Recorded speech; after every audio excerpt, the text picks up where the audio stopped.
రాష్ట్రంలో ఇల్లు లేని పేదలందరికీ ఇళ్లను నిర్మించి ఇస్తామని రాష్ట్ర గృహ నిర్మాణ శాఖ సమాచార శాఖ మంత్రి కొలుసు పార్థసారథి అన్నారు. తిరుమల శ్రీ వెంకటేశ్వర స్వామిని వీఐపీ విరామ సమయంలో దర్శించుకున్నారు మంత్రి. అనంతరం టీడ్కో ఇళ్ల నిర్మాణంకు టార్గెట్ పెట్టుకుని పూర్తి చేస్తామన్నారు. ఈఎంఐ పద్ధతిలో లబ్ధిదారులకు ఇచ్చే విధంగా చర్యలు తీసుకుంటామన్నారు. రాష్ట్ర భవిష్యత్ కోసం అహర్నిశలు సీఎం చంద్రబాబు శ్రమిస్తున్నారని, ఆయనకు శ్రీవారి ఆశీస్సులు మెండుగా ఉండాలన్నారు. జర్నలిస్టులకు సరసమైన ధరలకు ఇళ్లను అందజేస్తామన్నారు.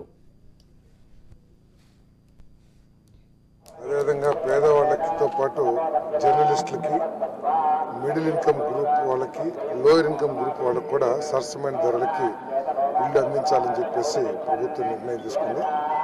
మరి ఈ రాష్ట్ర అభివృద్ధి కోసం, రాష్ట్ర సమస్యల నుంచి ఈ రాష్ట్రాన్ని కాపాడాలనే కష్టపడుతున్న ముఖ్యమంత్రి గారు, ఉప ముఖ్యమంత్రి గారు, లోకేష్ గారు, వీరికి తోడు దైవశక్తి కూడా తోడివారని, ఆ ఏడుకొండవాడు సహకారిగా ఉండాలని ఏడుకొండవాడిని మొక్కున్నాను.